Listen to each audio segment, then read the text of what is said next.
Yeah, welcome everyone. It's A King Bro back with another video. Today we're gonna be reviewing the Raw from January 6, 2020, the first Raw of the new decade, first Raw of the year, baby. Let's see, was this a good show? Was this a good show or not? We're on the road to the Royal Rumble, so let's get right into it.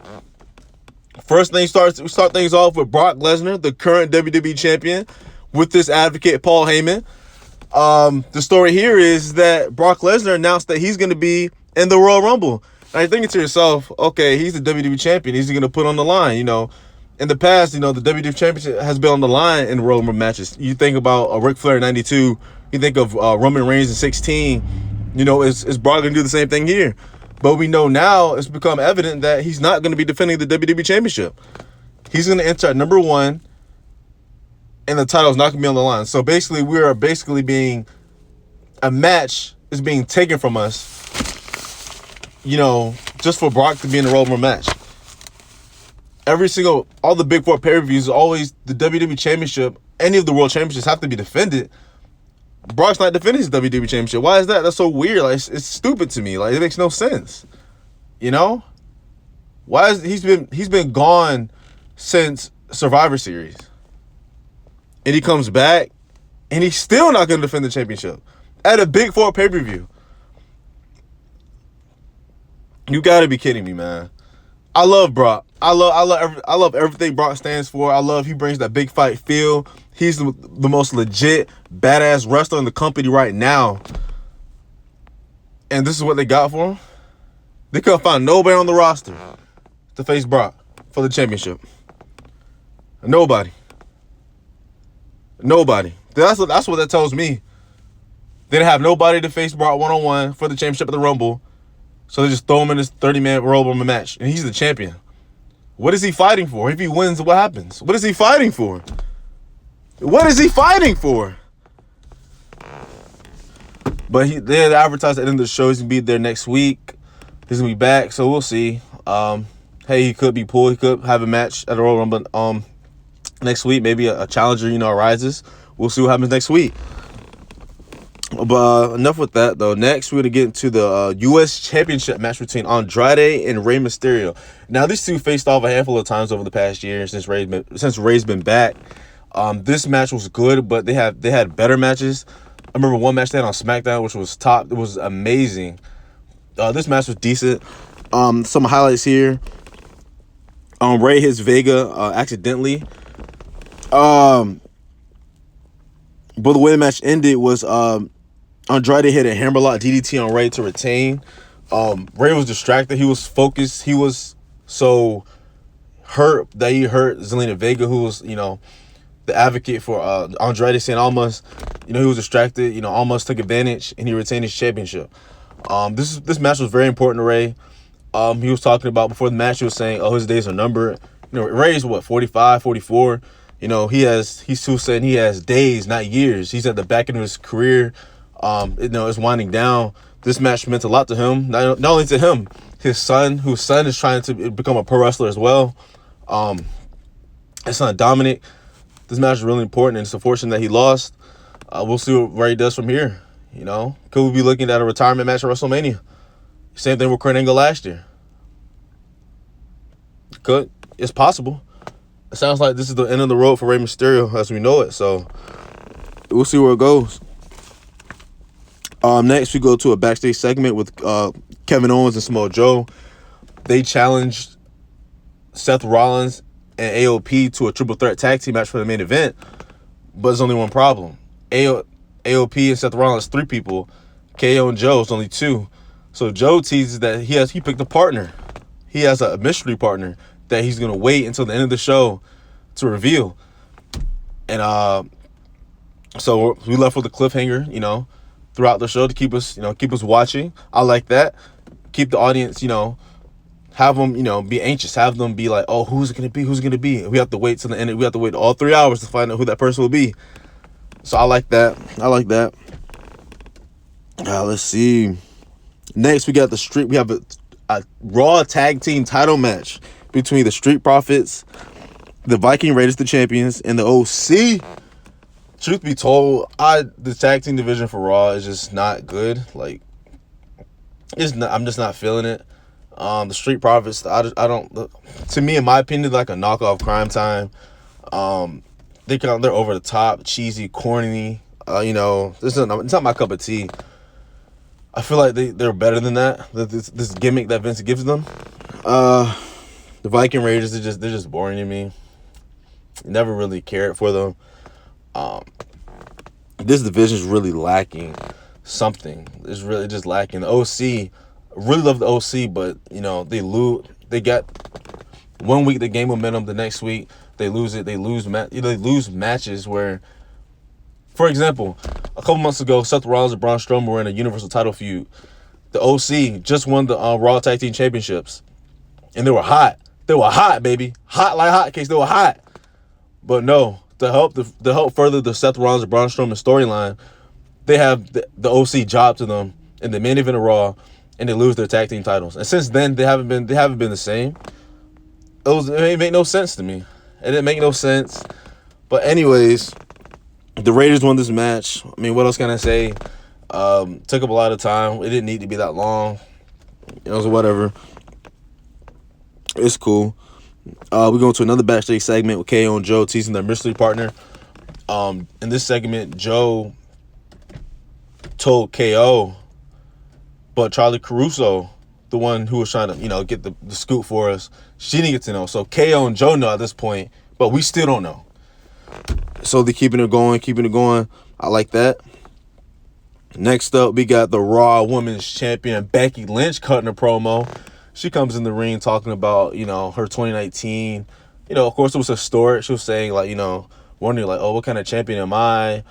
2019 was amazing for me, but there was just one woman who always had my number, and that's, the Empress of Tomorrow, Asuka. Asuka has beaten Becky Lynch on a number of occasions, most notably last year's Royal Rumble. It was for the SmackDown Women's Championship, and she made Becky tap. And then you go to TLC last month, Asuka beat Becky again. So Asuka has always had Becky Lynch's number. There's always one person that, some they have your number. They just have it. They just get the best of you. So the Royal Rumble, Becky Lynch is gonna have her chance, to rewrite that wrong from last year, 1 year in the making. I'm looking forward to this match. So basically, Asuka came out eventually, interrupted Becky. Becky doesn't want to hear it, so she decks Asuka and bolts. Becky Lynch, this match, 1 year in the making, like I said, this match, out of all 2019 for Becky Lynch was historic. Main eventing WrestleMania, being the only woman to beat Ronda Rousey. We haven't even seen Ronda Rousey since that loss. Main eventing pay-per-view after pay-per-view after pay-per-view, segments with The Rock, segments with John Cena, Becky Lynch's 2019 covers of WWE 2K20, cereal boxes. Becky Lynch had an amazing year, but the only blemish that she had in 2019 was her loss to Asuka. Asuka got the best of her.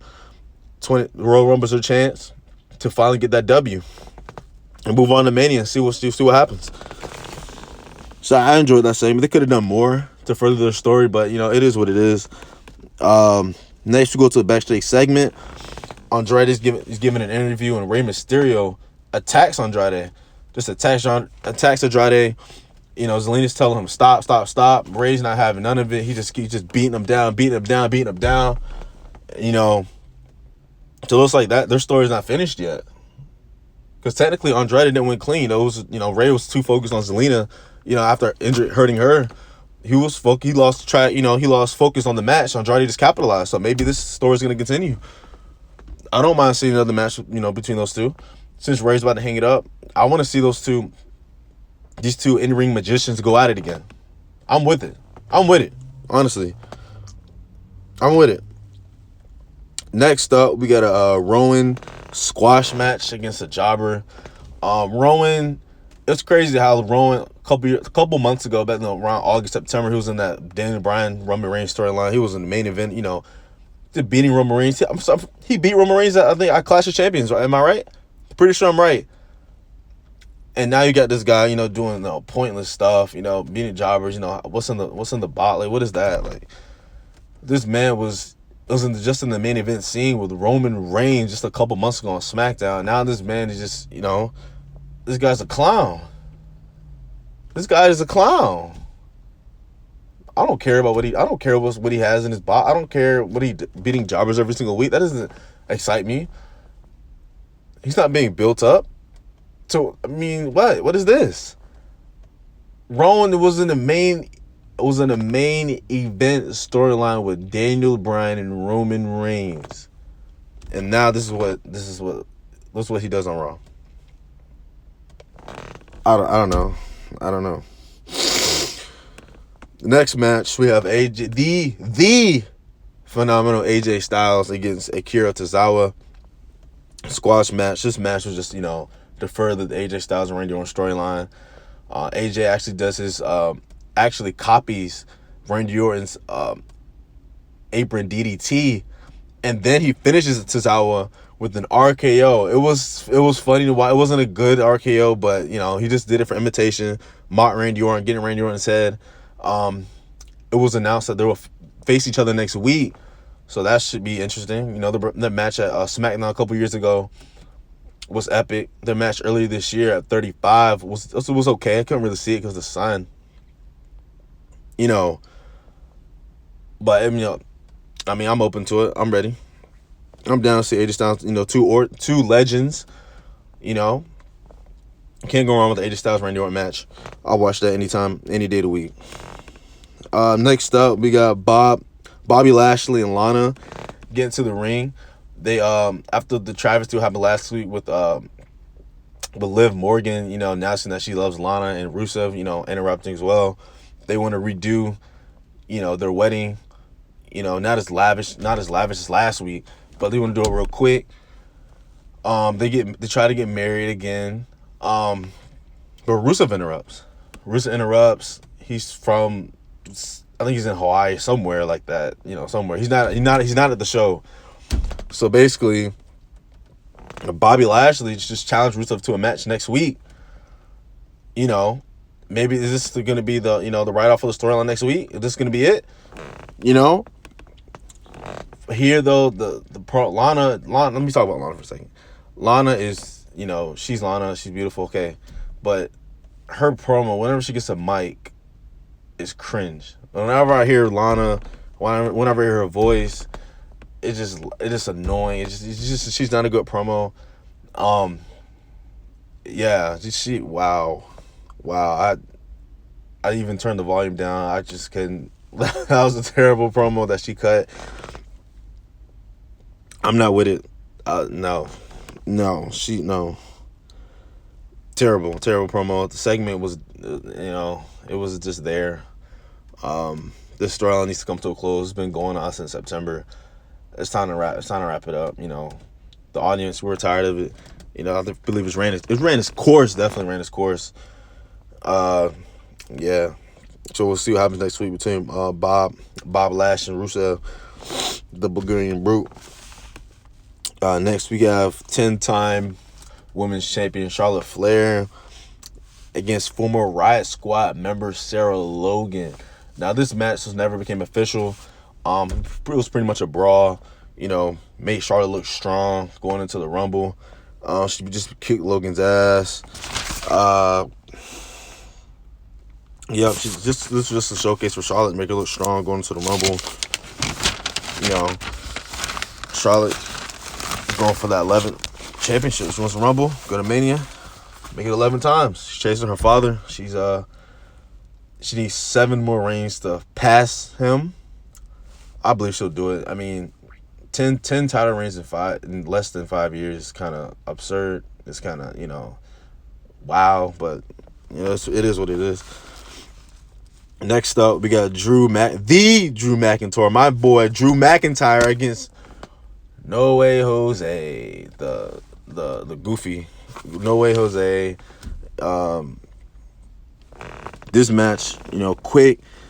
What I want to talk about this match here is how Drew McIntyre is connecting with the crowd. This man the crowd was pretty much, silent throughout the night, but with Drew McIntyre, he got the crowd hyped. Drew McIntyre had the crowd counting with him, saying, "Oh, who wants another Claymore? Who wants another Claymore? Who wants to see me do another Claymore? You know, crowd is into it. You know, Drew McIntyre had the crowd in the palm of his hands. It looks like Drew McIntyre is, you know, he might be turned into a face, a slow face turn. That's what it looks like. That's what it looks like. You know, he was beating up the conga line. You know, crowd, you know, pop for that. You know, they were chanting for him. You know, doing the Claymore No Way Jose. The crowd was just feeling Drew McIntyre. You know, whatever Drew does, I'm with it. You know, his work. You know, in NXT. You know, it was just, yo, I'm down for a face Drew McIntyre. I'm down. Count me in. Sign me up. I'm with it. I'm with for a face Drew McIntyre. Drew wins his match easily, you know, Claymore. He announced he's going to be in the Rumble match. He said he doesn't care who's in it. He doesn't care about Roman Reigns. He doesn't care about Brock Lesnar, AJ Styles, Randy Orton. He don't care. He's going to win that, baby. That's what he's saying, you know. I just hope it's unlikely he's going to win, but I hope he has a really good showing. I hope he's, you know, he doesn't get in, you know, gets eliminated early. You know, I want to have him be the final four. Have him be in the final five, you know. Have him last long. Have him last a long time in his Rumble, you know. Make him look good. That's all I ask. Make him look good.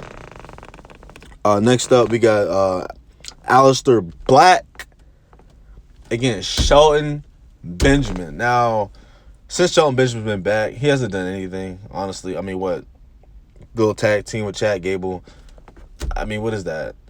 Shelton Benjamin is one of the greatest workers the company's ever seen. You know, wrestling background, you know, multiple time U.S. champion, IC champion, and this how he gets treated? Jobbing? Just jobbing?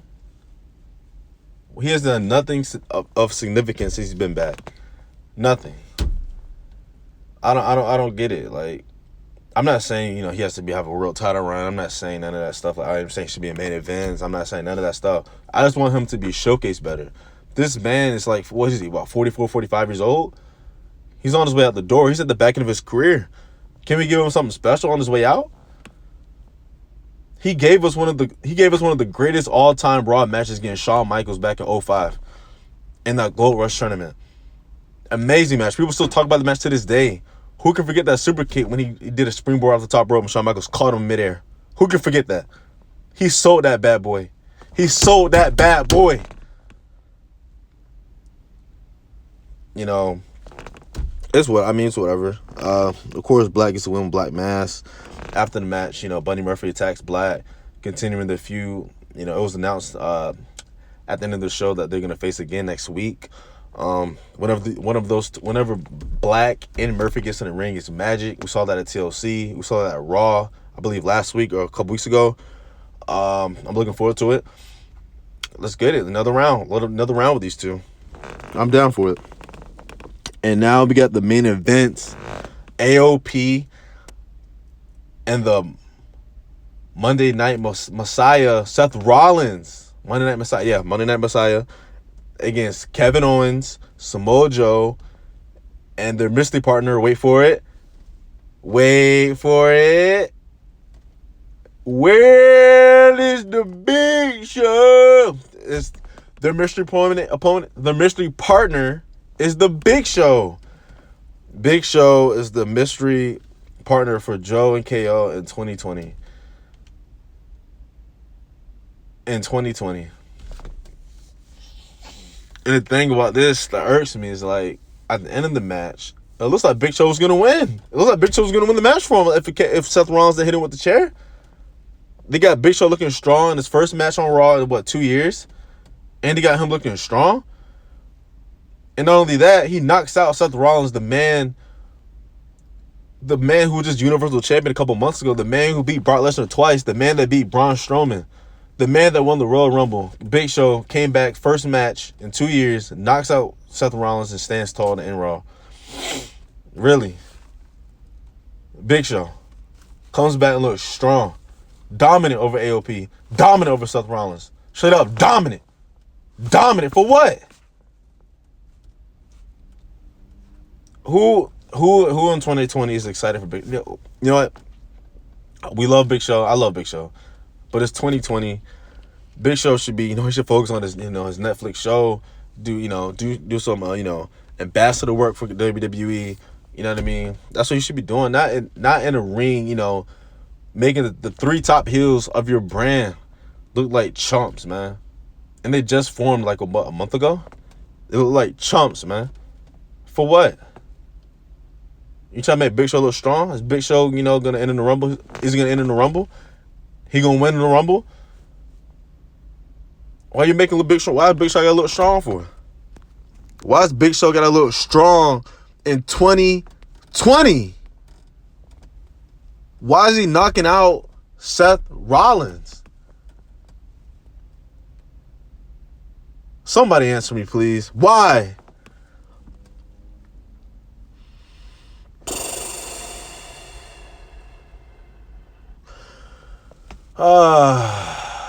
Next week's announced that it's going to be AOP and Seth Rollins against KO, Joe, and they have another mystery partner, but it's going to be a fist fight. So I'm guessing there's going to be no wrestling, no grappling, none of that. It's just going to be just fists. Just fists. Which is, I think it's the first time ever thing. So we're going to see how that goes. That's interesting. I have a little intrigue in that. But, Big Show stood tall in 2020, you know what I mean? You know what I'm saying? You must be in 1999, it must be in 2000, you know what I mean? This show overall, I say it was decent. Definitely wasn't a bad show, but it was just like average, a little below average, like, just in the middle. It is what it is. Yeah. That was Monday Night Raw. First Raw 2020, first Raw of the decade, first Raw, first Raw of the year. Heading towards Royal Rumble. It's coming quick. It's a couple weeks. Chamber. Then we got Mania. So we'll see. We'll see what's going on. It's gonna be interesting. It is gonna be an interesting WrestleMania season, baby. And I'd love you guys to stay with me. Let's see where it goes. So thank you guys for coming to my review. Be confident, be blessed. Keep your head up. Keep charging the mountain. 8 King Bros out. Peace.